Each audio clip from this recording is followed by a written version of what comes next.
اس صورت کا آغاز کرتے ہیں۔ اعوذ باللہ من الشیطان الرجیم، بسم اللہ الرحمن الرحیم۔ یا ایہا الذین آمنوا اوفوا بالعقود احلت لکم بہیمۃ الانعام الا ما یتلی علیکم غیر محل الصید وانتم حرم ان اللہ یحکم ما یرید۔ اے ایمان والو، معاہدوں کو پورا کرو۔ تمہارے لیے وہ چوپائے حلال کر دیے گئے ہیں جو مویشیوں میں داخل ہیں یا ان کے مشابہ ہوں، سوائے ان کے جن کے بارے میں تمہیں پڑھ کر سنایا جائے گا، بشرطے کہ جب تم احرام کی حالت میں ہو اس وقت شکار کو حلال نہ سمجھو۔ اللہ جس چیز کا ارادہ کرتا ہے اس کا حکم دیتا ہے۔ چوپایا ہر اس جانور کو کہتے ہیں جو 4 ہاتھ پاؤں پر چلتا ہو۔ چوپائے کا کہا گیا نا یہاں پر بہیمۃ الانعام، انعام جو ہیں 4 ہاتھ پاؤں پر چلتا ہو، لیکن ان میں سے وہ جانور حلال ہیں جو مویشیوں میں شمار ہوتے ہیں، یعنی گائے، اونٹ اور بھیڑ بکری، یا پھر ان مویشیوں کے مشابہ ہوں جیسے ہرن، نیل گائے وغیرہ۔ اور ان جو حرام ہیں ان کے بارے میں وہ آگے ان کا ذکر آئے گا آیت نمبر 3 میں۔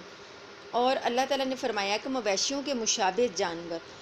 مثلاً ہرن وغیرہ اگرچہ حلال ہیں اور ان کا شکار بھی حلال ہے، لیکن جب حج اور عمرے کے لیے کسی نے احرام باندھ لیا ہو تو ان جانوروں کا شکار بھی حرام ہو جاتا ہے۔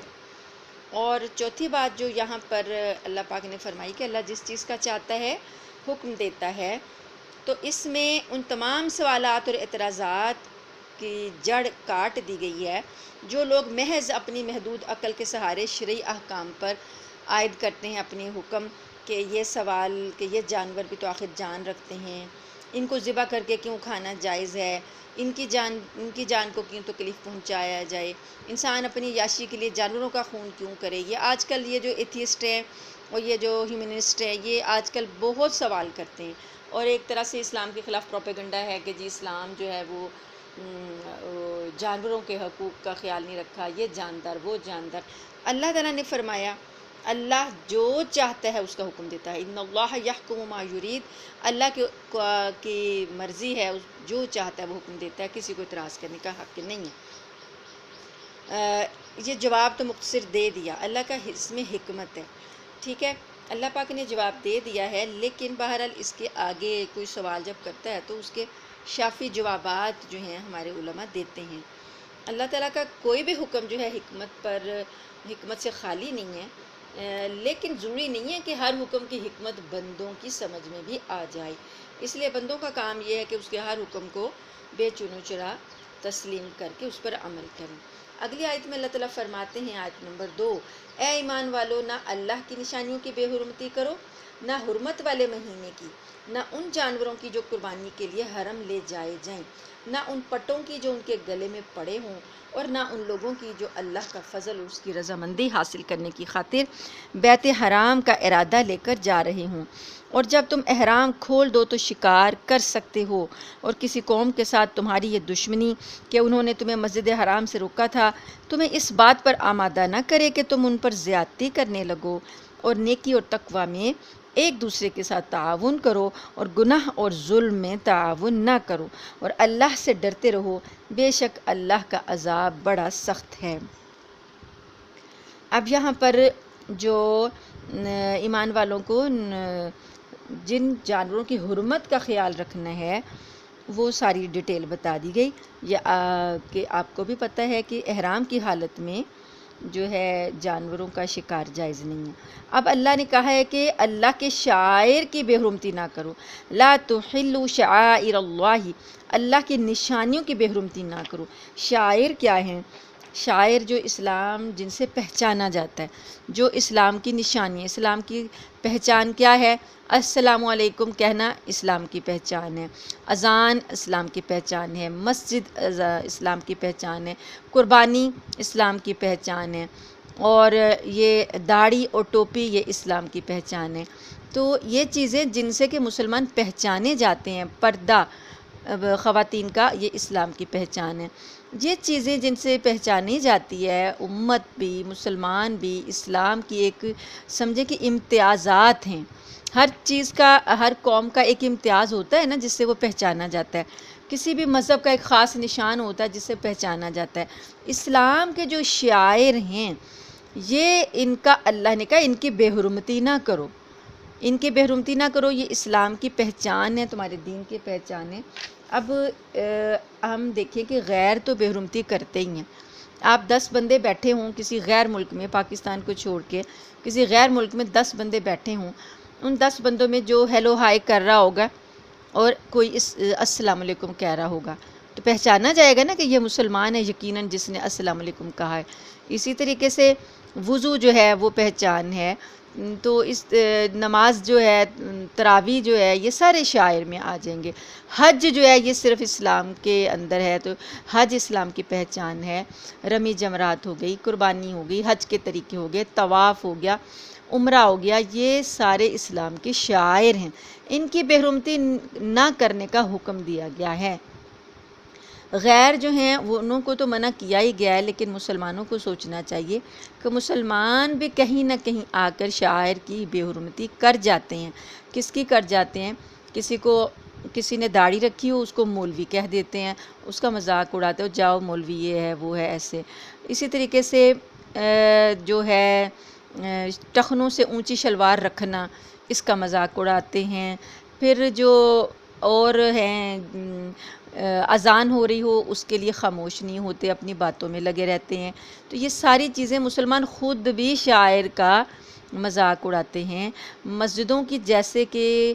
حرمت کرنی چاہیے وہ نہیں کی جاتی، مسجدوں کی ہمسائیگی کا خیال جیسا رکھنا چاہیے۔ مسجد کے ہمسائے میں لوگوں کی دکانیں ہوتی ہیں اور انہوں نے فل آواز میں میوزک لگایا ہوتا ہے اور یہ نہیں دیکھ رہے ہوتے کہ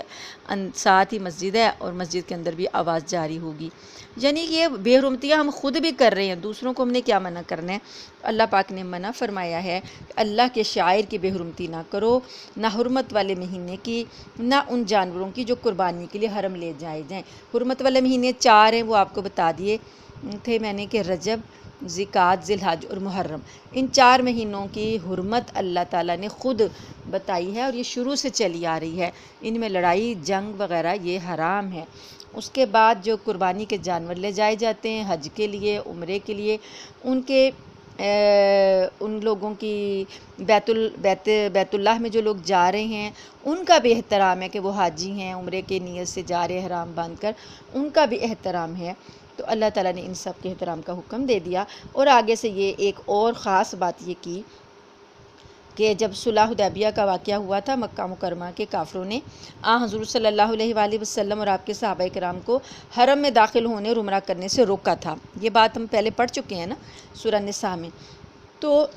اب کیا تھا کہ مسلمانوں کے دل میں غصہ تھا نا اس بات کا کہ آج تک کبھی کسی کافر کو بھی نہیں روکا گیا تھا حرم میں داخل ہونے سے۔ ان لوگوں نے پہلی مرتبہ محمد صلی اللہ علیہ وسلم اور ان کے ساتھیوں کو صرف دشمنی کی بنا پر روکا تھا۔ تو مسلمانوں کو بھی غم اور غصہ تھا، تو ہو سکتا تھا اس غصے کی وجہ سے مسلمانوں میں سے کوئی اپنے دشمن کے ساتھ کوئی ایسی زیادتی کر بیٹھتا جو شریعت کے خلاف ہوتی۔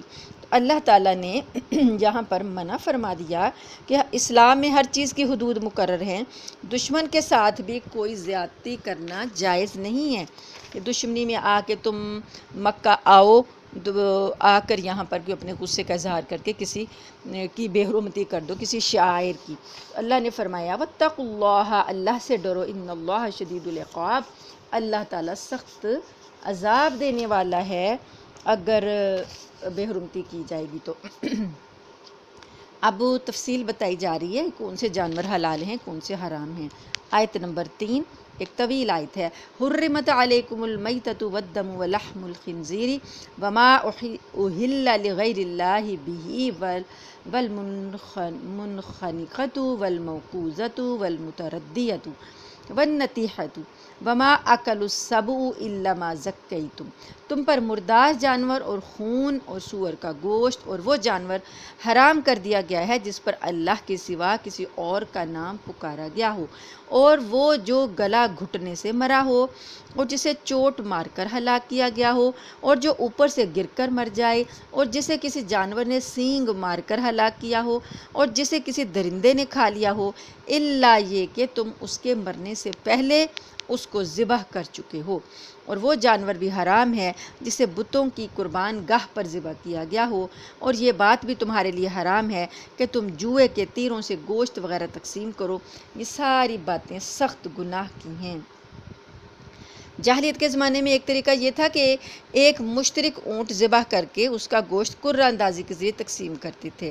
قرعہ اندازی کا طریقہ یہ ہوتا تھا کہ مختلف تیروں پر حصوں کے نام لکھ کر ایک تھیلے میں ڈال دیتے، پھر جس شخص کے نام کا جو حصہ نکل آتا اسے گوشت میں سے اتنا حصہ دے دیا جاتا تھا، اور کسی کے نام پر کوئی ایسا تیر نکل آیا جس کا کوئی حصہ مقرر نہیں تو اسے کچھ بھی نہیں ملتا تھا۔ اسی طرح ایک اور طریقہ یہ تھا کہ جب کسی اہم معاملے کا فیصلہ کرنا ہوتا تو تیروں کے ذریعے فال نکالتے تھے، اور اس فال میں جو بات نکل آتی اس کی پیروی لازم سمجھتے، خواہ وہ غلط بات ہی کیوں نہ ہوتی۔ تو ان تمام طریقوں کو آیت کریمہ نے ناجائز قرار دیا، کیونکہ پہلی صورت میں تو جوا ہے کہ کسی کو مل جائے چیز اور کسی کو نہ ملے، اور دوسری صورت میں خرابی یہ ہے کہ غلط کام کی بھی جو ہے وہ پیروی کرنا لازمی سمجھتے تھے، تو اللہ پاک نے ان ساری چیزوں کی ممانعت کر دی۔ اور آگے اللہ تعالیٰ فرماتے ہیں الیوم یئس الذین کفروا من دینکم، آج کافر لوگ تمہارے دین کے مغلوب ہونے سے نا امید ہو گئے، یعنی اب کافر جو ہیں، یہ فتح مکہ کی بات ہے نا، تو اس وقت اب کافر جو ہیں اب مایوس ہو گئے ہیں کہ وہ کبھی مسلمانوں پر غالب آئیں گے۔ اللہ نے اسلام کو غالب کر دیا، لہٰذا ان سے مت ڈرو اور میرا ڈر دل میں رکھو، آج میں نے تمہارے لیے تمہارا دین مکمل کر دیا، تم پر اپنی نعمت پوری کر دی اور تمہارے لیے اسلام کو دین کے طور پر ہمیشہ کے لیے پسند کر لیا۔ صحیح حدیث میں آتا ہے کہ یہ آیت الیوم اکملت لکم دینکم وَأَتْمَمْتُ عَلَيْكُمْ نِعْمَتِي وَرَضِيتُ لَكُمُ الْإِسْلَامَ دِينًا، یہ آیت جو ہے وہ حجۃ الوداع، جب نبی کریم صلی اللہ علیہ وسلم نے 10 ہجری میں حج کیا تھا، آخری حج تھا آپ کا، اس موقع پر یہ آیت نازل ہوئی۔ اللہ نے بتا دیا کہ آج تمہارے لیے تمہارا دین مکمل ہو گیا، اور اس آیت کے سے لطیف اشارہ جو تھا وہ نبی کریم صلی اللہ علیہ وسلم بھی سمجھ گئے تھے، اور جو دانا صحابہ تھے وہ بھی سمجھ گئے تھے کہ اب نبی کریم صلی اللہ علیہ وسلم کا اس دنیا میں قیام تھوڑا ہے، جلد ہی آپ دنیا سے چلے جائیں گے۔ اس آیت سے یہ واضح ہو گیا تھا کہ دین لے کر آئے تھے، دین مکمل ہو گیا۔ آگے اللہ پاک فرماتے ہیں پس جو کوئی یعنی یہ جو دین کو پسند کر لیا نا، اللہ فرماتے ہیں کہ میں نے تمہارے لیے دین کو ہمیشہ کے لیے پسند کر لیا، لہٰذا اس دین کے احکام کی پوری پابندی کرو۔ ہاں، جو شخص شدید بھوک کے عالم میں بالکل مجبور ہو جائے اور اس مجبوری میں ان حرام چیزوں میں سے کچھ کھا لے، بشرطے کہ گناہ کی رغبت کی بنا پر ایسا نہ کیا ہو، تو بے شک اللہ بہت معاف کرنے والا بڑا مہربان ہے۔ لوگ تم سے پوچھتے ہیں کہ ان کے لیے کون سی چیزیں حلال ہیں، کہہ دو کہ تمہارے لیے تمام پاکیزہ چیزیں حلال ہیں، یعنی اللہ پاک نے حلال چیزوں کی فہرست نہیں گنوائی، ایک مکمل جیسے عام حکم ہوتا ہے کہ سب چیزیں حلال ہیں، اس کے بعد حرام چیزوں کی جو چند ہیں، تھوڑی ہیں، وہ چیزیں بتا دیں، اس کے علاوہ باقی چیزیں حلال کر دی گئی ہیں۔ جن شکاری جانوروں کو تم نے اللہ کے بتائے ہوئے طریقے کے مطابق سکھا کر شکار کے لیے سدھا لیا ہو، وہ جس جانور کو شکار کر کے تمہارے لیے روک رکھیں اس میں سے تم کھا سکتے ہو، اور اس پر اللہ کا نام لیا کرو اور اللہ سے ڈرتے رہو، اللہ جلد حساب لینے والا ہے۔ اب شکاری جانور جو سدھائے ہوتے ہیں نا، مثلا شکاری کتے اور باز وغیرہ، یہ سدھائے ہوتے ہیں کہ بھئی یہ ہمارے لیے شکار کر کے لائیں گے۔ جو شکار کا شوق رکھتے ہیں ان کو پتہ ہے ان طریقوں کا، کہ وہ کیا کرتے تھے کہ خود تو نہیں نا پیچھے جانور کے بھاگتے تھے، یہ ان اپنے سدھائے ہوئے جانوروں کو بھگاتے تھے۔ تو اللہ نے فرمایا کہ وہ سدھایا ہوا جانور ہے، وہ اپنے لیے شکار نہیں کر رہا، وہ تمہارے لیے کر رہا ہے، تو اب وہ جس جانور کا شکار کرے اور تمہارے لیے روک کے رکھے، خود نہ کھائے، اپنے مالک کے لیے روک کے رکھے، بس شرط یہ ہے کہ جب تم لوگ اس جانور کو شکار پر چھوڑو تو اللہ کا نام لے لو، یعنی بسم اللہ پڑھ کر چھوڑو۔ تو اب وہ سدھایا ہوا جانور ہے، اس نے اس میں منہ نہیں مارا، اپنا حصہ نہیں کھایا، وہ آپ کے لیے روک کے بیٹھا ہوا ہے، وہ جانور حلال ہے، اس میں سے تم کھا سکتے ہو۔ آگے اللہ پاک نے فرمایا آج تمہارے لیے پاکیزہ چیزیں حلال کر دی گئی ہیں، اور جن لوگوں کو تم سے پہلے کتاب دی گئی تھی ان کا کھانا بھی تمہارے لیے حلال ہے، یعنی اہل کتاب کا کھانا، اور تمہارا کھانا ان کے لیے حلال ہے۔ نیز مومنوں میں سے پاک دامن عورتیں بھی اور ان لوگوں میں سے پاک دامن عورتیں بھی تمہارے لیے حلال ہیں جن کو تم سے پہلے کتاب دی گئی تھی، جب کہ تم نے ان کو نکاح کی حفاظت میں لانے کے لیے ان کے مہر دے دیے ہوں، نہ تو بغیر نکاح کے شہوت کی خاطر ہو اور نہ خفیہ آشنائی پیدا کرنا ہو۔ اب یہاں جو ذبیحہ ہے اہل کتاب کا، اسے حلال اللہ پاک نے کیا، تو وہ ذبیحہ اسی صورت میں حلال ہوگا جو کہ وہ شرائط کے تحت کیا گیا ہو جو کہ اسلامی شریعت نے مقرر کی ہیں۔ مثلا یہ اہل کتاب کہلاتے ہیں عیسائی اور یہودی، لیکن آپ یہ دیکھیں کہ یہ نبی کریم صلی اللہ علیہ وآلہ وسلم کے زمانے میں جس بائبل پر ایمان رکھتے تھے، آج تو ان کا اس بائبل پر بھی ایمان نہیں ہے۔ یہ ایک طرح سے انہوں نے لبرل ہو گئے ہیں اور انہوں نے کیتھولک اور پروٹیسٹنٹ فرقے جو ہیں بنا لی ہیں۔ تو پروٹیسٹنٹ جو ہیں وہ تو کسی بھی چیز پر ایمان ہی نہیں رکھتے، کیتھولک والے جو ہیں وہ بنیاد پرست کہلاتے ہیں اور وہ اپنے آپ کو سمجھتے ہیں کہ ہم مذہبی لوگ ہیں۔ تو اب انہوں نے جو شریعت کا احکامات ہے کہ بسم اللہ پڑھ کر ذبح کیا جائے وہ ویسے بھی نہیں کرتے، جھٹکے سے ذبح کرتے ہیں اور کسی اور انداز سے ذبح کرتے ہیں۔ تو جو ذبیحہ اسلامی شریعت کے شرائط کے مطابق یہ لوگ کریں، مثلا ایک ہندو ہے، اس نے ذبح کیا، چونکہ وہ مسلمان نہیں ہے ہم اس کے ہاتھ کا ذبح کیا ہوا نہیں کھا سکتے، لیکن اگر ایک عیسائی ہے اس نے ذبح کیا تو ہم اس کے ہاتھ کا کھا سکتے ہیں، بشرطے کہ اس نے انہی شرائط کے تحت کیا ہو جن شرائط کا اسلامی شریعت نے حکم دیا ہے۔ اس لیے آج کل کے جو یہودی اور عیسائی ہیں نا، یہ اب اس آیت کے تحت نہیں آتے، یہ تو دہریے ہو گئے ہیں، یہ تو خدا کے وجود کا بھی انکار کرتے ہیں، اور انہوں کا نہ حضرت عیسیٰ پر ایمان ہے نہ کسی اور نبی پر، پورے طور پر یہ مذہب سے لا تعلق ہو چکے ہیں۔ تو اب یہ جو ہیں ان کا ذبیحہ حلال ہم نہیں کہہ سکتے، کیونکہ انہوں نے اپنے احکام ہی چھوڑ دیے ہیں، اور وہ ذبح کرنے کے جو طریقے اسلام نے سکھائے تھے وہ سب چھوڑ دیے انہوں نے۔ اور ان کی جو اگر زیادہ کسی نے تحقیق کرنی ہے تو الگ سے رسالے اور کتابیں لکھی ہوئی ہیں جس میں کہ ان کی ساری تفصیل بتائی گئی ہے۔ تو اسی طریقے سے اب ان کی عورتوں سے جو نکاح کا حکم ہے کہ ان کی عورتیں بھی نکاح میں حلال ہیں، لیکن یہاں بھی دو اہم باتیں یاد رکھیں۔ ایک یہ کہ یہ حکم ان یہودی یا عیسائی خواتین کا ہے جو واقعی یہودی یا عیسائی ہوں۔ ہر مغربی ممالک میں رہنے والی ہر عورت نہ یہودی ہے نہ عیسائی ہے، وہ لوگ تو خدا پر بھی ایمان نہیں رکھتے، اپنے مذہب پر بھی ایمان نہیں رکھتے، وہ آزاد ہو گئے مذہب سے۔ انہوں نے قانون ہی پاس کر لیا کہ مذہب جو ہے وہ صرف گرجے تک ہوگا، ریاست میں مذہب کا کوئی تعلق نہیں ہے، کوئی حصہ نہیں ہے۔ تو ایسے لوگ جو ہیں جنہوں نے مذہب کو خیر بات کہہ دیا، وہ تو یہودی بھی نہیں رہے نہ عیسائی رہے، تو ان لوگوں کے ساتھ نکاح جو ہے وہ جائز نہیں ہوگا۔ جو واقعی اہل کتاب ہیں، جو اپنی کتابوں پر ایمان رکھتے ہیں، وہ اہل کتاب ہوں تو پھر نکاح منعقد ہو جائے گا۔ اس کے بعد آگے اللہ پاک فرماتے ہیں کہ نکاح جو کیا جائے گا اس میں بھی ان کا مہر ان کو ادا کیا جائے گا، اور مقصد کیا ہوگا کہ پاک دامنی حاصل کرنا، یہ جو ہے کہ خالی شہوت پوری کرنا اور خفیہ آشنائیاں پیدا کرنا، اس کی اجازت نہیں ہوگی۔ اور جو شخص ایمان سے انکار کر دے، یعنی اللہ کے ان احکامات سے ایمان لانے سے انکار کر دے، اس کا سارا کیا دھرا غارت ہو جائے گا اور آخرت میں اس کا شمار خسارہ اٹھانے والوں میں سے ہوگا۔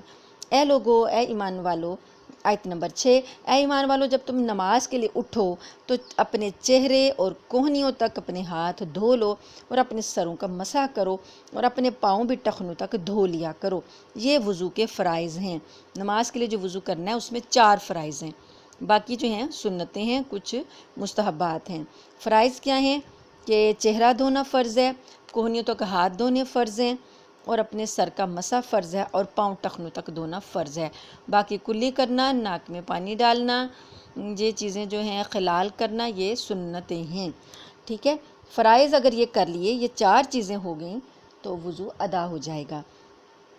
اور اگر تم جنابت کی حالت میں ہو تو سارے جسم کو غسل کے ذریعے خوب اچھی طرح پاک کر لو، اور اگر تم بیمار ہو یا سفر پر ہو، یا تم میں سے کوئی قضائے حاجت کر کے آیا ہو، یا تم نے عورتوں کو ساتھ ملاپ کیا ہو، تو تمہیں پانی نہ ملے تو پاک مٹی سے تیمم کرو، اور اپنے چہروں اور ہاتھوں کا اسی مٹی سے مسح کر لو۔ اب یہ جو مسح کا آیا تیمم کا، یہ پہلے سورہ نساء میں بھی ہم نے پڑھا ہے۔ تو ایک ہے کہ جو چھوٹی ناپاکی وہ حد سے اصغر جو ہے وہ یہ ہے کہ پیشاب وغیرہ، قضاء حاجت وغیرہ کرنا۔ اس میں جب انسان نے نماز پڑھنی ہے تو اس کو وضو کر کے جو ہے پاکی حاصل کرنا ہوگی۔ لیکن ایک بڑی ناپاکی جو ہے جنابت وغیرہ،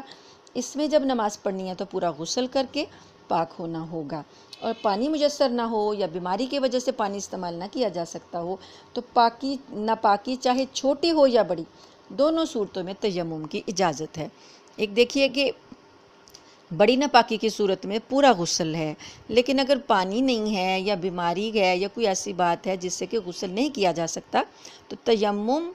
کیا جائے گا۔ تیمم پاک مٹی کے ساتھ، 2 اس کے صرف اجزاء ہیں۔ پاک مٹی کے ساتھ اپنے چہروں اور ہاتھوں کا مسح کر لو تو بس نماز پڑھ لو۔ اس کے بعد اللہ فرماتے ہیں، اللہ تم پر کوئی تنگی مسلط کرنا نہیں چاہتا، لیکن یہ چاہتا ہے کہ تم کو پاک صاف کرے، اور یہ کہ تم پر اپنی نعمت تمام کر دے تاکہ تم شکر گزار بنو۔ اللہ نے تم پر جو انعام فرمایا ہے اسے اور اس عہد کو یاد رکھو جو اس نے تم سے لیا تھا، جب تم نے کہا تھا کہ ہم نے اللہ کے احکام کو اچھی طرح سن لیا ہے اور اطاعت قبول کر لی ہے، اور اللہ سے ڈرتے رہو، اللہ یقیناً سینوں کے بھید سے پوری طرح باخبر ہے۔ اے ایمان والو، ایسے بن جاؤ کہ اللہ کے احکام کی پابندی کے لیے ہر وقت تیار رہو اور انصاف کی گواہی دینے والے ہو، اور کسی قوم کی دشمنی تمہیں اس بات پر آمادہ نہ کرے کہ تم نا انصافی کرو۔ انصاف سے کام لو، یہی طریقہ تقوی سے قریب تر ہے، اور اللہ سے ڈرتے رہو، اللہ یقیناً تمہارے تمام کاموں سے پوری طرح باخبر ہے۔ جو لوگ ایمان لائے ہیں اور جنہوں نے نیک عمل کیے ہیں، ان سے اللہ نے وعدہ کیا ہے کہ آخرت میں ان کو مغفرت اور زبردست ثواب حاصل ہوگا، اور جن لوگوں نے کفر اپنا لیا ہے اور ہماری نشانیوں کو جھٹلایا وہ دوزخ کے باسی ہیں۔ اے ایمان والو، اللہ نے تم پر جو انعام فرمایا اس کو یاد کرو۔ جب کچھ لوگوں نے ارادہ کیا تھا کہ تم پر دست درازی کریں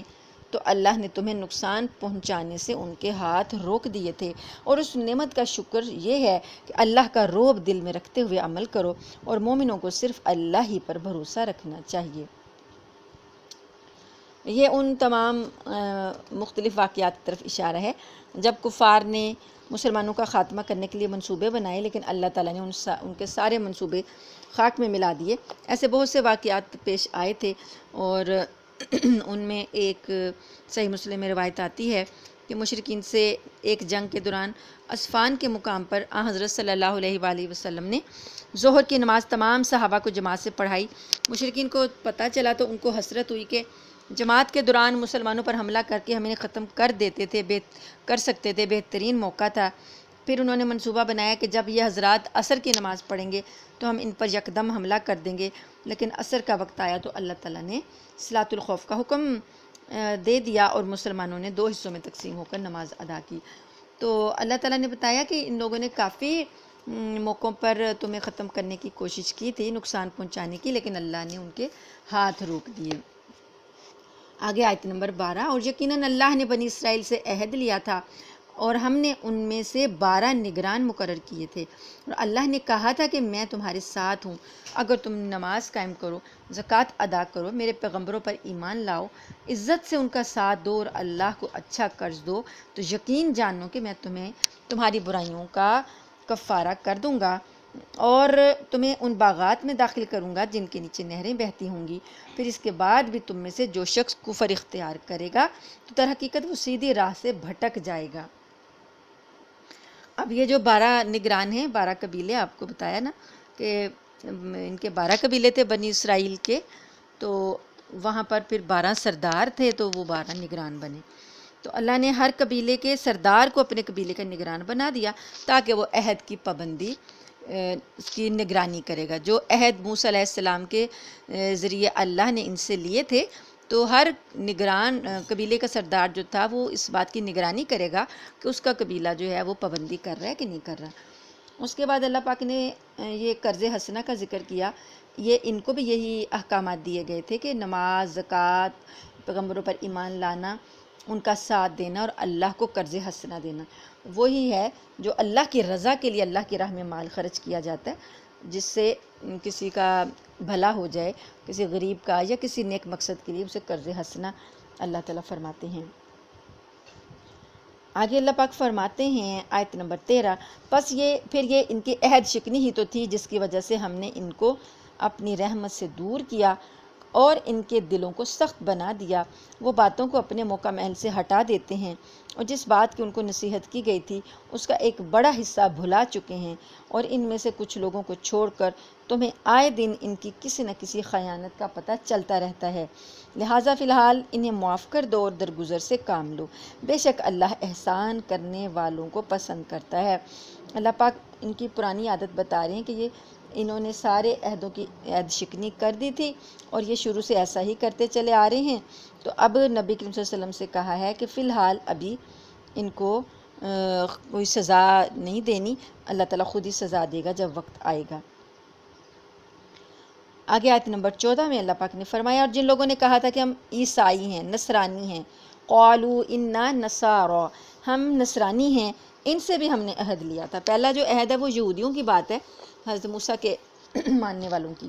یہاں پر عیسائیوں نے سے بھی اللہ نے عہد لیا، پھر جس چیز کی ان کو نصیحت کی گئی تھی اس کا ایک بڑا حصہ وہ بھی بھلا بیٹھے، چنانچہ ہم نے ان کے درمیان قیامت کے دن تک کے لیے دشمنی اور بغض پیدا کر دیا، اور اللہ انہیں عنقریب بتا دے گا کہ وہ کیا کچھ کرتے رہے ہیں۔ یعنی عیسائی مذہب کے ماننے والوں نے بھی جب یہ عہدوں کی خلاف ورزی کی تو اللہ پاک تو یہ انہوں نے کیا کیا، یہ بھی مختلف فرقوں میں بٹ گئے تھے، اور مذہبی اختلافات کی وجہ سے انہوں نے دشمنی ایک دوسرے کی خانہ جنگی اختیار کی۔ تو اللہ پاک فرماتے ہیں کہ اللہ نے ان کے دلوں میں پھر بغض پیدا کر دیا، تو یہ آپس میں ایک دوسرے سے لڑتے رہے۔ اگلی آیت نمبر 15، اے اہل کتاب، تمہارے پاس ہمارے یہ پیغمبر آ گئے ہیں جو کتاب یعنی تورات اور انجیل کی بہت سی ان باتوں کو کھول کھول کر بیان کرتے ہیں جو تم چھپایا کرتے ہو، اور بہت سی باتوں سے درگزر کر جاتے ہیں۔ تمہارے پاس اللہ کی طرف سے ایک روشنی آئی ہے اور ایک ایسی کتاب جو حق کو واضح کر دینے والی ہے، جس کے ذریعے ان لوگوں کو اللہ سلامتی کی راہیں دکھاتا ہے اور جو اس کی خوشنودی کے طالب ہیں، اور انہیں اپنے حکم سے اندھیریوں سے نکال کر روشنی کی طرف لاتا ہے اور انہیں سیدھے راستے کی ہدایت عطا فرماتا ہے۔ جن لوگوں نے یہ کہا ہے کہ اللہ ہی مسیح ابن مریم ہے، وہ یقیناً کافر ہو گئے ہیں۔ اے نبی صلی اللہ علیہ وآلہ وسلم، ان سے کہہ دو کہ اگر اللہ مسیح ابن مریم کو اور ان کی ماں کو اور زمین میں جتنے لوگ ہیں ان سب کو ہلاک کرنا چاہے تو کون ہے جو اللہ کے مقابلے میں کچھ کرنے کی ذرا بھی طاقت رکھتا ہو؟ تمام آسمانوں اور زمین پر اور ان کے درمیان جو کچھ موجود ہے اس پر تنہا ملکیت اللہ ہی کی ہے، وہ جو چیز چاہتا ہے پیدا کرتا ہے، اور اللہ ہر چیز پر پوری پوری قدرت رکھتا ہے۔ یہ آیت اہل کتاب سے خطاب، اس آیت میں اہل کتاب سے خطاب تھا کہ محمد صلی اللہ علیہ وسلم آگے ہیں تو اب تم نے ان کی پیروی کرنی ہے، اور یہ عیسائیوں کو یہ بتا دیا گیا کہ جو لوگ کہتے ہیں کہ عیسیٰ جو ہیں ابن مریم جو ہیں وہ اللہ ہیں، تو اللہ نے فرمایا کہ وہ سب کافر ہیں۔ 18 نمبر آیت، یہود اور نصارہ کہتے ہیں کہ ہم اللہ کے بیٹے اور اس کے چہیتے ہیں۔ ان سے کہو کہ پھر اللہ تمہارے گناہوں کی وجہ سے تمہیں سزا کیوں دیتا ہے؟ نہیں، بلکہ تم انہی انسانوں کی طرح انسان ہو جو اس نے پیدا کیے ہیں۔ وہ جس کو چاہتا ہے بخش دیتا ہے اور جس کو چاہتا ہے عذاب دیتا ہے۔ آسمانوں اور زمین پر اور ان کے درمیان جو کچھ موجود ہے اس پر تنہا ملکیت اللہ ہی کی ہے اور اسی کی طرف سب کو لوٹ کر جانا ہے۔ اے اہل کتاب، تمہارے پاس ہمارے پیغمبر ایسے وقت دین کی وضاحت کرنے آئے ہیں جب پیغمبروں کی آمد رکی ہوئی تھی، تاکہ تم یہ نہ کہہ سکو کہ ہمارے پاس نہ کوئی جنت کی خوشخبری دینے والا آیا اور نہ کوئی جہنم سے ڈرانے والا۔ لو، اب تمہارے پاس خوشخبری دینے والا اور ڈرانے والا آ گیا ہے اور اللہ ہر بات پر پوری پوری قدرت رکھتا ہے۔ اب یہود و نصارہ جو ہیں یہ کہتے تھے کہ ہم اللہ کے بیٹے ہیں اور پیغمبروں کی اولاد ہیں، اللہ کی لاڈلی قوم ہیں، تو اللہ تعالیٰ ہمیں نحنو ابناء اللہ و احباؤہ، اللہ کے بیٹے اور اس کے ہم چہیتے ہیں۔ تو اللہ نے فرمایا ان سے یہ کہو کہ پھر اللہ تمہیں عذاب کیوں دیتا رہا تمہاری نافرمانیوں کی وجہ سے، اگر تم اس کے چہیتے تھے۔ آگے آیت نمبر 20 میں اللہ تعالیٰ فرماتے ہیں کہ موسیٰ علیہ السلام کی قوم کا ذکر کہ اور اس وقت کو یاد کرو جب موسیٰ نے اپنی قوم سے کہا تھا کہ اے میری قوم، اللہ کی اس نعمت کو یاد کرو جو اس نے تم پر فرمائی ہے کہ اس نے تم میں نبی پیدا کیے، تمہیں حکمران بنایا اور تمہیں وہ کچھ عطا کیا جو تم سے پہلے دنیا جہان کے کسی فرد کو عطا نہیں کیا تھا۔ اے میری قوم، اس مقدس سرزمین میں داخل ہو جاؤ جو اللہ نے تمہارے واسطے لکھ دی ہے اور اپنی پشت کے بل پیچھے نہ لوٹو ورنہ پلٹ کر نامراد ہو جاؤ گے۔ یہ وہ مقدس سرزمین سے مراد شام اور فلسطین کا علاقہ ہے، چونکہ اللہ تعالیٰ نے اس علاقے کو انبیاء کرام کے مبعوث کرنے کے لیے منتخب فرمایا تھا، اس لیے اس کو مقدس فرمایا گیا، شام کا اور فلسطین کا علاقہ۔ جس واقعے کی طرف ان آیات میں اشارہ ہے وہ یہ ہے کہ بنی اسرائیل کا اصل وطن شام اور بالخصوص فلسطین کا علاقہ تھا۔ فرعون نے مصر میں ان کو غلام بنا رکھا تھا۔ جب اللہ تعالیٰ کے حکم سے فرعون اور اس کا لشکر غرق ہو گیا تو اللہ تعالیٰ کی طرف سے حکم ہوا کہ اب وہ فلسطین میں جا کر آباد ہوں۔ اس وقت فلسطین پر ایک کافر قوم کا قبضہ تھا جو عمالقہ کہلاتے تھے، تو اس حکم کا لازمی تقاضا یہ تھا کہ بنی اسرائیل فلسطین جا کر قوم عمالقہ سے جہاد کریں، مگر ساتھ ہی اللہ تعالیٰ کی طرف سے یہ وعدہ بھی کر لیا گیا تھا کہ جہاد کے نتیجے میں تمہیں ہی فتح ہوگی، کیونکہ یہ سرزمین تمہارے مقدر میں لکھ دی گئی ہے۔ حضرت موسیٰ علیہ السلام اس حکم کی تعمیل میں فلسطین کی طرف روانہ ہوئے۔ جب فلسطین کے قریب پہنچے تو بنی اسرائیل کو پتہ چلا کہ عمالقہ تو بڑے طاقتور جنگجو لوگ ہیں۔ دراصل یہ لوگ قوم عاد کی نسل سے تھے، عمالقہ جو تھے، اور یہ بڑے زبردست ڈیل ڈول کے مالک تھے، بہت اونچے لمبے چوڑے تھے اور جنگجو قسم کے لوگ تھے۔ بنی اسرائیل ان کے ڈیل ڈول سے ڈر گئے اور یہ نہ سوچا کہ اللہ تعالیٰ کی قدرت بہت بڑی ہے اور اس نے تو ہم سے فتح کا وعدہ کر رکھا ہے، تو بولے کیا بولے موسیٰ علیہ السلام سے، آیت نمبر 22، وہ بولے اے موسیٰ، اس ملک میں تو بڑے طاقتور لوگ رہتے ہیں، ان فیہا قوما جبارین، اور ہم جب تک وہ لوگ وہاں سے نکل نہ جائیں ہم ہرگز اس میں داخل نہیں ہوں گے، ہاں اگر وہ وہاں سے نکل جائیں تو بے شک ہم اس میں داخل ہوں گے۔ جو لوگ خدا کا خوف رکھتے تھے ان میں سے 2 مرد جن کو اللہ نے اپنے فضل سے نوازا تھا بول اٹھے کہ تم ان پر چڑھائی کر کے شہر کے دروازے میں گھس تو جاؤ، جب گھس جاؤ گے تو تم ہی غالب رہو گے، اور اپنا بھروسہ صرف اللہ پر رکھو اگر تم واقعی صاحب ایمان ہو۔ یہ 2 صاحبان جو تھے انہوں نے ساری قوم نے انکار کر دیا، ڈرپوک ڈر گئے، تو اس کے بعد انہوں نے کہا کہ جی وہ قوم خود ہی جب نکل جائے گی نا وہاں سے تو ہم آئیں گے، تو بھلا کوئی نکلتا ہے خود بخود؟ تو بس اس وقت پھر یہ جن 2 صاحبان کا اللہ نے ذکر کیا نا، کالا رجلانی، 2 مردوں نے کہا،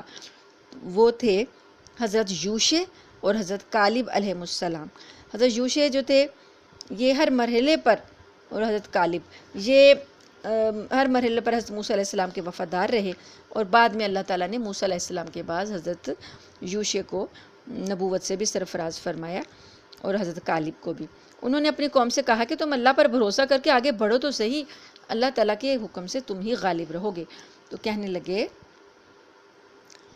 یا موسیٰ انا لن ندخلها ابدا ما داموا فیہا فاذهب انت وربک فقاتلا انا ہاہنا قاعدون۔ کہنے لگے اے موسیٰ، جب تک وہ لوگ اس ملک میں موجود ہیں ہم ہرگز اس میں قدم نہیں رکھیں گے، اگر ان سے لڑنا ہے تو بس تم اور تمہارا خدا جاؤ اور دونوں تم لڑو، ہم تو یہیں بیٹھے ہیں۔ موسیٰ نے کہا اے میرے پروردگار، سوائے میری اپنی جان کے اور میرے بھائی کے کوئی میرے قابو میں نہیں۔ اب اس موقع پر موسیٰ علیہ السلام ان کی نافرمانیوں سے بالکل بے بس ہو گئے، تو انہوں نے پھر اللہ سے دعا کی کہ اے میرے رب، میں اپنی جان اور اپنے بھائی کی جان کے، یعنی یہ میں اپنا یعنی اختیار رکھتا ہوں کہ میں آگے بڑھ کر تیرے حکم کی تعمیل کروں، اور اپنے بھائی کی کا اختیار رکھتا ہوں، کوئی بھی میرے قابو میں نہیں ہے۔ اب آپ ہمارے اور ان نافرمان لوگوں کے درمیان الگ الگ فیصلہ کر دیجئے۔ تو پھر یہ ہوا کہ بنی اسرائیل کی اس نافرمانی کی وجہ سے موسیٰ علیہ السلام نے جب دعا کی کہ اللہ یہ تو میری بات ہی نہیں مان رہے، تو اللہ پاک نے پھر ان پر کیا کیا؟ آیت نمبر 26 قال فإنها محرمۃ علیہم 40 سنہ، اللہ نے کہا اچھا تو وہ سرزمین ان پر 40 سال تک حرام کر دی گئی ہے، یہ اس دوران زمین میں بھٹکتے پھریں گے، تو اے موسیٰ اب تم بھی ان نافرمان لوگوں پر ترس مت کھانا۔ تو ان کی نافرمانی کے نتیجے میں اللہ تعالیٰ نے ان کو یہ سزا دی کہ 40 سال تک پھر یہ فلسطین میں ان کا داخلہ بند کر دیا۔ اب صحرائے سینا میں جہاں یہ تھے، یہ ایک مختص علاقہ جہاں یہ رہ رہے تھے، وہاں پر بھٹکتے رہے، نہ اس سے باہر نکلنے کے لیے نکلتے تو نہ انہیں آگے بڑھنے کا راستہ ملتا، اور نہ پیچھے مصر جانے کا، واپس جانے کا، مصر سے آئے تھے تو وہاں جانے کا بھی راستہ نہ ملتا۔ اللہ پاک نے ان کے لیے اس صحرا میں بھٹکنا مقدر کر دیا سزا کے طور پر۔ تو حضرت موسیٰ، حضرت ہارون علیہ السلام اور حضرت یوشع، حضرت کالب علیہ السلام بھی ان لوگوں کے ساتھ ہی تھے، اور ان کی برکت اور دعاؤں سے اللہ تعالیٰ کی بہت سی نعمتیں ان پر نازل ہوئیں، اور وہی نعمتیں جو کہ سورہ بقرہ میں ہم ان کا ذکر پڑھ چکے ہیں۔ بادلوں کا سایہ، کھانے کے لیے من و سلوہ، پینے کے لیے پتھر سے 12 چشمے، اور یہ ساری چیزیں جو تھی، اور ان کو اللہ تعالیٰ نے جو ان کی بنی اسرائیل کے لیے جو خانہ بدوشی کی جو یہ زندگی تھی نا، یہ ایک سزا کے طور پر ان کو دی گئی، لیکن یہ جو بزرگ تھے، یہ حضرت موسیٰ، ہارون، یوشع اور کالب، یہ چونکہ نبی تھے، اللہ تعالیٰ نے ان کی قلبی راحت کا سامان بھی بنا دیا تھا۔ حضرت ہارون اور حضرت موسیٰ علیہ السلام کی تو یکے بعد دیگرے اسی صحرا میں وفات ہو گئی۔ بعد میں حضرت یوشع علیہ السلام پیغمبر بنے، اور شام کا کچھ علاقہ ان کی سرکردگی میں، اور کچھ حضرت سموئیل علیہ السلام کے زمانے میں طالوت کی سرکردگی میں فتح ہوا۔ یہ واقعہ ہم پڑھ چکے ہیں، طالوت والا۔ تو اللہ نے پھر بعد میں 40 سال کے بعد ان کو یہ کچھ علاقوں میں فتح دی، اور اس طرح جو اللہ نے وعدہ کیا تھا نا کہ فلسطین کی سرزمین بنی اسرائیل کے حق میں لکھی گئی ہے، وہ وعدہ پھر اس طریقے سے پورا ہوا۔ اب آگے آیت نمبر 27 اس میں اللہ پاک نے ان کو یاد کروایا، نبی کریم صلی اللہ علیہ وسلم سے کہا کہ وَاتْلُ عَلَيْهِمْ نَبَأَ ابْنَيْ آدَمَ بِالْحَقِّ، اور اے پیغمبر صلی اللہ علیہ وآلہ وسلم ان کے سامنے آدم کے 2 بیٹوں کا واقعہ ٹھیک ٹھیک پڑھ کر سنائیے، جب دونوں نے ایک ایک قربانی پیش کی تھی، اور ان میں سے ایک کی قربانی قبول ہو گئی اور دوسرے کی قبول نہ ہوئی۔ تو یہ واقعہ جو ہے حابیل اور قابیل کا، یہ آدم علیہ السلام کے 2 بیٹوں کا، یہ یہاں پر اللہ پاک نے اس کا ذکر کیا۔ اس میں اس جگہ پر یہاں پر بنی اسرائیل کی نافرمانیوں کے بعد اس واقعے کا جو ذکر ہے، اس کا یہ بتانا مقصود ہے کہ جب جہاد کا حکم آ گیا اور یہ جان چراتے رہے، تو جہاد جو ہے وہ کسی کی جان لینا اس کا مقصد نہیں ہوتا، بلکہ جب ناحق کسی کو قتل کیا جائے تو وہ ایک بڑا سخت گناہ ہے، لیکن جہاد میں مقصد یہ نہیں ہوتا کسی کی جان لی جائے۔ جہاد میں تو اللہ کے حکم کی فرمانبرداری کے لیے، اللہ کے حکم کی سربلندی کے لیے جان لی جاتی ہے۔ ایسا نہیں ہوتا کہ کسی کو بھی قتل کرنا کوئی اچھی بات ہے۔ اب یہاں پر اللہ پاک نے بتایا کہ جب بنی اسرائیل نے جہاد سے جان چرائی، ایسے تو جہاد سے جان چرائی انہوں نے، لیکن جو ناحق قتل تھا اس سے تو یہ نہیں چوکے، ناحق تو قتل یہ کرتے ہی رہے، کسی بھی معاملے میں ناحق قتل کر دیتے تھے۔ تو آگے جو پہلا قتل ہے دنیا میں، پہلا خون جو زمین پر ہوا، وہ آدم علیہ السلام کے 2 بیٹوں کے واقعے کے نتیجے میں، وہ اللہ پاک نے بتایا کہ ایسا تھا کہ دو بیٹوں نے کچھ قربانی پیش کی، ایک کی قربانی قبول ہو گئی اور دوسرے کی نہ ہوئی، تو اس پر دوسرے کو غصہ آ گیا اور اس نے اپنے بھائی کو قتل کر ڈالا جس کی قربانی قبول ہوئی تھی۔ حضرت عبداللہ بن مسعود اور کچھ دوسرے صحابہ کرام کے حوالے سے اس واقعے کی تفصیل ہے۔ اس کا خلاصہ یہ ہے کہ حضرت آدم علیہ السلام کے دو بیٹے تھے، جن میں سے ایک کا نام قابیل تھا اور ایک کا حابیل۔ اس وقت چونکہ دنیا کی آبادی صرف حضرت آدم علیہ السلام کی اولاد پر مشتمل تھی، اس لیے ان کی اہلیہ یعنی حوا علیہ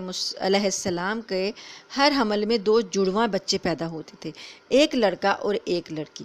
ان دونوں کے جو ایک حمل سے پیدا ہوتے تھے نا، وہ دونوں آپس میں بہن بھائی ہوتے تھے اور ان کا آپس میں نکاح جو تھا وہ حرام ہوتا تھا، لیکن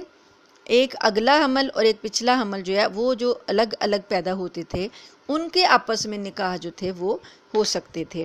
تو اس طرح کیا ہوا کہ قابیل جو تھا نا، قابیل کے ساتھ جو لڑکی پیدا ہوئی وہ بہت خوبصورت تھی، لیکن جڑواں بہن ہونے کی وجہ سے قابیل کا اس کے ساتھ نکاح جائز نہ تھا۔ اس کے باوجود وہ اصرار کر رہا تھا کہ وہ اسی سے نکاح کرے گا۔ حابیل کے لیے وہ لڑکی حرام نہ تھی، اس لیے وہ اس کے ساتھ نکاح کرنا چاہتا تھا۔ جب دونوں کا یہ اختلاف بڑھا تو فیصلہ اس طرح قرار پایا کہ دونوں کچھ قربانی اللہ تعالیٰ کے حضور پیش کریں۔ جس کی قربانی اللہ تعالیٰ نے قبول فرما لی اس کا دعویٰ برحق سمجھا جائے گا۔ چنانچہ دونوں نے قربانی پیش کی۔ روایت میں آتا ہے کہ حابیل نے ایک دمبا قربان کیا اور قابیل جو کہ غلط مطالبہ کر رہا تھا، اس نے کچھ زرعی پیداوار پیش کی۔ تو حابیل نے دمبا قربان کیا، یعنی وہ جانور کی قربانی جو ہے وہ اعلیٰ ہوئی نا، کیونکہ وہ زیادہ قیمتی ہوتی ہے، اور اس نے کچھ زرعی پیداوار پیش کر دی۔ اس وقت قربانی کے قبول ہونے کی علامت یہ تھی کہ آسمان سے ایک آگ آ کر قربانی کو کھا لیتی تھی۔ حابیل کی قربانی کو آگ نے کھا لیا کیونکہ وہ اچھی قربانی تھی، اور اس لیے بھی کہ وہ حق پر بھی تھا نا، اور اس طرح اس کی قربانی واضح طور پر قبول ہو گئی، اور قابیل کی قربانی وہیں پڑی رہ گئی، جس کا مطلب یہ تھا کہ وہ قبول نہیں ہوئی۔ اس پر بجائے اس کے کہ قابیل حق کو قبول کر لیتا، اپنی بات سے ندامت کا اظہار کرتا، اس نے کیا کیا، وہ حسد میں مبتلا ہو گیا اور اس نے اپنے بھائی کو قتل کرنے پر تیار ہو گیا کہ میری قربانی قبول نہیں ہوئی تو اس کی کیوں ہو گئی۔ اس حسد کی وجہ سے وہ آمادہ ہو گیا کہ میں تجھے قتل کر ڈالوں گا۔ اس نے پھر کیا کہا، آیت نمبر 27 تو اس دوسرے نے پہلے سے کہا کہ میں تجھے قتل کر ڈالوں گا۔ پہلے نے کہا کہ اللہ تو ان لوگوں کی قربانی قبول کرتا ہے جو متقی ہوں، اگر تو نے مجھے قتل کرنے کو اپنا ہاتھ بڑھایا تب بھی میں تمہیں قتل کرنے کو اپنا ہاتھ نہیں بڑھاؤں گا، میں تو اللہ رب العالمین سے ڈرتا ہوں۔ یعنی حابیل جو ہے وہ اپنے بھائی کو دیکھ رہا ہے کہ اسے قتل کرنے کے ارادے سے آگے آ رہا ہے، تب بھی اس نے کہا کہ میں اپنا ہاتھ نہیں بڑھاؤں گا، کہ میں تجھے قتل نہیں کرنا چاہتا، تو میں اللہ سے ڈرتا ہوں۔ تو میں تو یہ چاہتا ہوں، انی اریدو، آیت نمبر 29، میں تو یہ چاہتا ہوں کہ انجام کار تم میرے اور اپنے دونوں کے گناہ میں پکڑے جاؤ اور دوزخیوں میں شامل ہو، یہی ظالموں کی سزا ہے۔ یعنی اس نے کہا کہ اگرچہ تو اپنے دفاع کے لیے کچھ راستہ اختیار کرنا جائز ہے، لیکن اس نے احتیاط پر عمل کرتے ہوئے اپنا یہ حق استعمال نہیں کیا، اور اس نے کہا کہ میں تمہیں قتل کرنے کا اقدام نہیں کروں گا، اور اس نے یہ بھی جتلا دیا کہ اگر تم نے مجھے قتل کر دیا تو میں تو مظلوم ہوں گا، میرے گناہوں کی تو معافی کی امید ہے، مگر یہ ہوگا کہ تم پر میرے اور تمہارے تمام گناہوں کا بوجھ ہوگا، تو میرے قتل کی وجہ سے میرے گناہ بھی تم پر لد جائیں گے، تو کچھ بعید نہیں، کیونکہ آخرت میں مظلوم کا حق ظالم سے دلوانے کا یہ بھی ایک طریقہ احادیث میں بیان ہوا ہے کہ اللہ تعالیٰ ظالم کا جو جتنے مظلوم کی جتنی برائیاں ہوں گی وہ ظالم کے کھاتے میں ڈالے گا، کہ پھر بھی اس کے گناہ معاف نہیں ہوں گے، تو پھر اس کی ساری نیکیاں جو ہیں نا ظالم کی، وہ نیکیاں مظلوم کو دے دی جائیں گی۔ تو یہ چیزیں بھی احادیث میں بتائی گئی ہیں۔ تو اب کیا ہوا، اس نے پھر آخر کار اس نے کیا کیا، اس کے نفس نے اس کو اپنے بھائی کے قتل پر آمادہ کر لیا، چنانچہ اس نے اپنے بھائی کو قتل کر ڈالا، آیت نمبر 30، اور نامرادوں میں شامل ہو گیا۔ پھر اللہ نے ایک کوا بھیجا جو زمین کو کھودنے لگا تاکہ اسے دکھائے کہ وہ اپنے بھائی کی لاش کیسے چھپائے۔ اب اس نے کر دیا بالآخر اپنے نفس کے ہاتھوں مغلوب ہو کر اس نے اپنے بھائی کو قتل کر دیا۔ جب اس نے قتل کر دیا تو اب یہ چونکہ زمین پر پہلا قتل تھا، اس سے پہلے کوئی مرا ہی نہیں تھا، اس لیے پتہ نہیں تھا کہ مرنے والے کو کا جو ہے اسے کہاں چھوڑا جائے، کہاں چھپایا جائے، کیسے اس کی جو ہے لاش کے ساتھ کیا احکامات ہوں گے۔ تو اب قابیل نے دیکھا کہ اب کیا کروں میں، اس کی لاش کا کیا کروں۔ تو اللہ تعالیٰ فرماتے ہیں آیت نمبر 31 میں، اللہ پاک نے ایک کوا بھیجا جو زمین کھودنے لگا تاکہ اسے دکھائے کہ وہ اپنے بھائی کی لاش کیسے چھپائے۔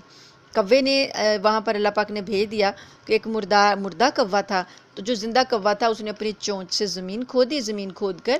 اپنے مردہ بھائی کی لاش اس نے دفنا دی۔ یہ چیز اس نے دیکھی قابیل نے، تو یہ دیکھ کر وہ بولا، ہائے افسوس، کیا میں اس کوے جیسا بھی نہ ہو سکا کہ اپنے بھائی کی لاش چھپا دیتا۔ اس کے بعد وہ پھر شرمندہ ہوا۔ اسی وجہ سے ہم نے بنی اسرائیل کو یہ فرمان لکھ دیا تھا کہ جو کوئی کسی کو قتل کرے، جب کہ یہ قتل نہ کسی اور جان کے بدلہ لینے کے لیے ہو اور نہ کسی کے زمین میں فساد پھیلانے کی وجہ سے ہو، تو یہ ایسا ہے جیسے اس نے تمام انسانوں کو قتل کر دیا۔ یعنی اللہ پاک کہتے ہیں کہ اسی وجہ سے ہم نے بنی اسرائیل کو بتا دیا تھا کہ ایک شخص کا قتل ایسا ہے جیسے ساری انسانیت کا قتل ہے، اور ایک شخص کی جان بچانا ایسا ہے جیسے کہ اس نے تمام انسانوں کی جان بچا لی۔ ومن احیاہا، جس نے کسی ایک کو زندہ بچا لیا، فکأنما احیا الناس جمیعا، گویا کہ اس نے ساری انسانیت کو بچا لیا۔ اور واقعہ یہ ہے کہ ہمارے پیغمبر ان کے پاس کھلی کھلی ہدایات لے کر آئے ہیں، مگر اس کے بعد بھی ان میں سے بہت سے لوگ زمین میں زیادتیاں ہی کرتے رہے ہیں۔